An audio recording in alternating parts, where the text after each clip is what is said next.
یہ جادو جو ٹونا ہے، یہ جادو ہے، یہ احادیث مبارکہ سے ثابت ہے۔ یہ کوئی نہیں کہہ سکتا کہ جی یہ تو ایسے ہے، نہیں، ایسے نہیں ہے۔ جادو جو ہے یہ حدیث مبارکہ سے ثابت ہے۔ میرے اور آپ کے آقا و مولا حضرت محمد مصطفیٰ صلی اللہ علیہ وآلہ وسلم پر بھی جادو کیا گیا، جادو کیا گیا۔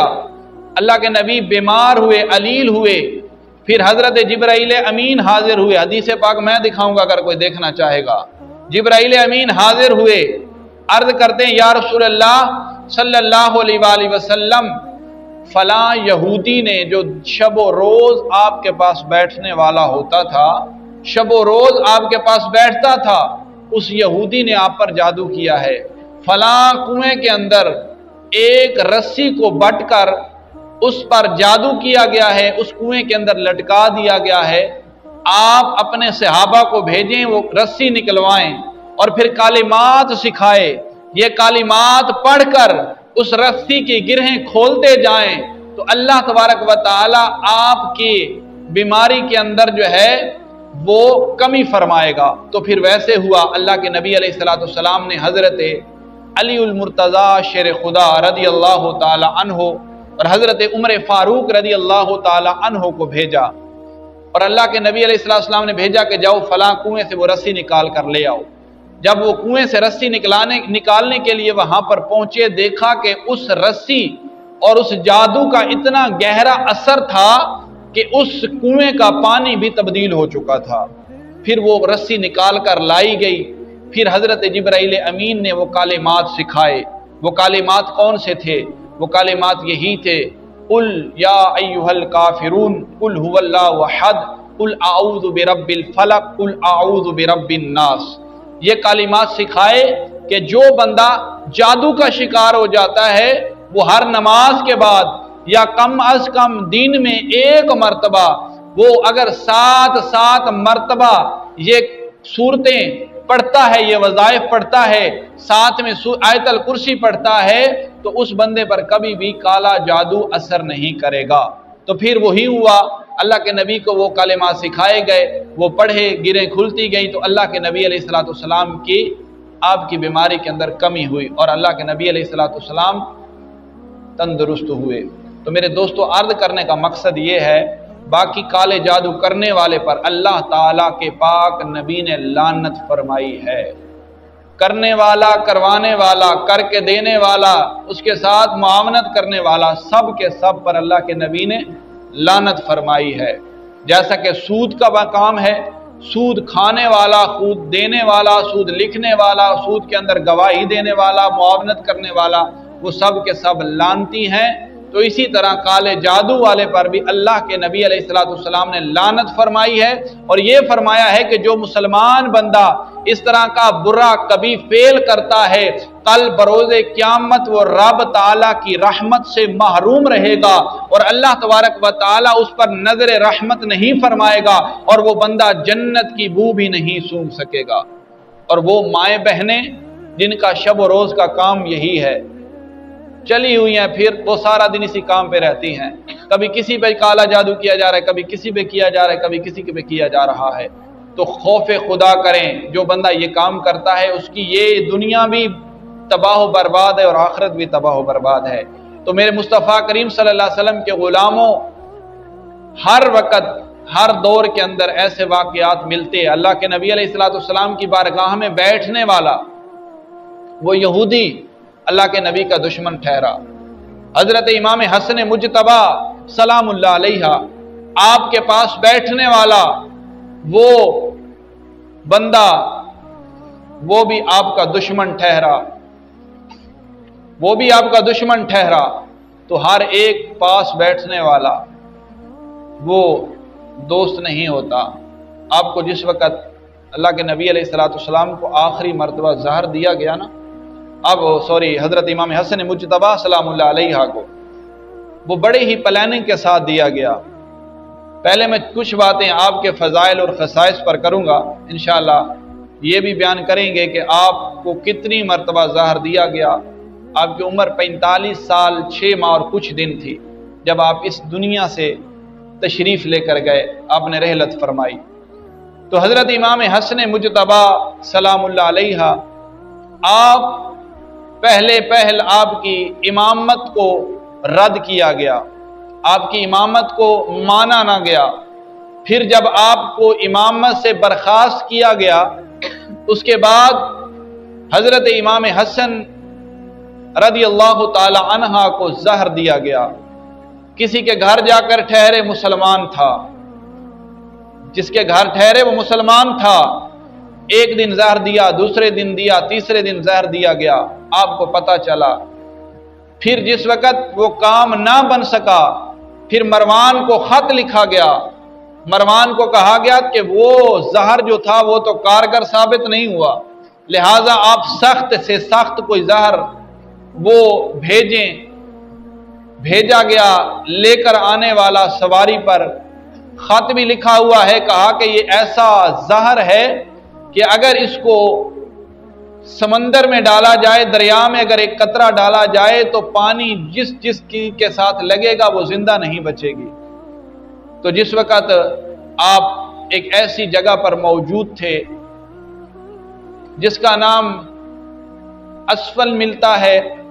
ملتا ہے، مدینہ شریف کے پاس ایک وادی تھی جسے ٹھنڈی وادی کہا جاتا تھا، جیسے ہمارے آج کل کے دور کے اندر مری کے جائیں نتھیا گلی مشہور ہے، تو وہ ٹھنڈی جگہ تھی۔ حضرت امام حسن مجتبی سلام اللہ علیہ آپ وہاں پر تشریف فرما ہوئے آرام کرنے کے لیے، چاند دن کے لیے، تو آپ کو وہاں پر زہر دیا گیا۔ پھر وہ زہر جس وقت وہاں پر پہنچا، دیکھنے والوں نے دیکھا، آپ کے بہت معتقد دیکھنے والا بندہ تھا، اس نے دیکھا کہ کوئی بندہ آ رہا ہے، وہ حضرت امام حسن کے لیے اچھی نیت نہیں رکھتا، وہ وہاں پر اس نے پڑاؤ کیا، بھیڑیے نے حملہ کیا، اسے ختم کر دیا۔ پھر اونٹ پر سواری پر جو خط رکھا گیا تھا، اس کے ساتھ جو شیشی زہر کی رکھی گئی تھی، تو پھر آپ اس معتقد نے اٹھائی اور امام کی بارگاہ میں پیش کی۔ حضرت امام حسن مجتبی نے پڑھا وہ خط اور بہت ہی پریشان ہوئے، افسوس ہوا، اور پھر بھائی حسین کو بلایا اور کہا کہ حسین، یہ کیسے ہمارے نانا کے امتی ہیں، یہ ہمارے کیسے نانا کے غلام کہلوانے والے لوگ ہیں کہ یہ میرے نانا کی اولاد کے دشمن بنے بیٹھے ہیں، آل کے دشمن بنے بیٹھے ہیں، وہ آل کہ جس کے بارے میں میرے مصطفیٰ کریم صلی اللہ علیہ وسلم نے ارشاد فرمایا کہ اگر کل بروز قیامت کسی نے جنت میں داخل ہونا ہے، کسی نے جنت میں داخل ہونا ہے تو وہ جنت کا ٹکٹ یا حسن سے ملے گا یا حسین سے ملے گا۔ اس جنت کے اندر داخل ہونے کے لیے وہ ہمہ وقت کوشش کرتے ہیں، اور آج اسی آل کے دشمن بنے بیٹھے ہیں، اور آج اس حکومت کو گرا دیا گیا، اس حکومت سے دور کر دیا گیا۔ آپ حضرت امام حسین سلام اللہ علیہ آپ فرماتے ہیں کہ اے بھائی حسن، آپ حکومت کی پرواہ نہ کریں، اللہ تبارک و تعالیٰ کے پاک نبی کے ہم نواسے ہیں، رب تعالیٰ نے ہم پیاروں سے، رب تعالیٰ نے ہم نفوس سے اہل بیت اطہار کی نسل کو باقی رکھنا ہے، اور ہمارے درمیان سے ہمیشہ تک امامت برقرار رہے گی، حکومت رہے یا نہ رہے، حکومت کوئی رہنے دے یا نہ رہنے دے، لیکن جو امامت ہے وہ ہمیشہ، امامت کا جو تاج ہے وہ ہمیشہ اہل بیت اطہار کے سروں پر سجدہ رہے گا، اور جو ڈنکا ہے وہ اہل بیت اطہار کا ہی ہمیشہ بجتا رہے گا۔ تو میرے مصطفیٰ کریم صلی اللہ علیہ وسلم کے غلاموں، اللہ کے نبی علیہ السلام نے ارشاد فرمایا یہ جو حسن ہے یہ میرا سردار بیٹا ہے، یہ دو گروہوں کے درمیان صلح کروائے گا، دو گروہوں کے درمیان صلح کروائے گا۔ اور پھر جس وقت آپ کو زہر دیا گیا، آپ کو 7 مرتبہ زہر دیا گیا، 7 مرتبہ، 7ویں مرتبہ زہر اس قدر سخت تھا کہ آپ کے جگر کے ٹکڑے ہو کر باہر نکلتے تھے، آپ کے 100 تھال، جو تاریخ کے اندر لکھا ہوا ہے 100 تھال جگر کے ٹکڑے کٹے ہوئے 100 تھال آپ کے اندر سے باہر آئے۔ اور پھر آپ سے پوچھا گیا، حضرت امام حسین نے پوچھا کہ اے حسن تو بتا تو صحیح تجھے زہر دیا کس نے ہے؟ آپ نے فرمایا کہ چھوڑو بھائی، اس سے اللہ تعالیٰ ہی پوچھے گا، چھوڑو اسے، اللہ تعالیٰ ہی اس کا حساب لے گا، میں کسی کو نامزد نہیں کرتا۔ اور وہ دینے والے کون تھے؟ وہ کوئی غیر نہیں تھے، وہ اپنے ہی مسلمان تھے، وہ اپنے ہی مسلمان تھے، وہ بھول گئے تھے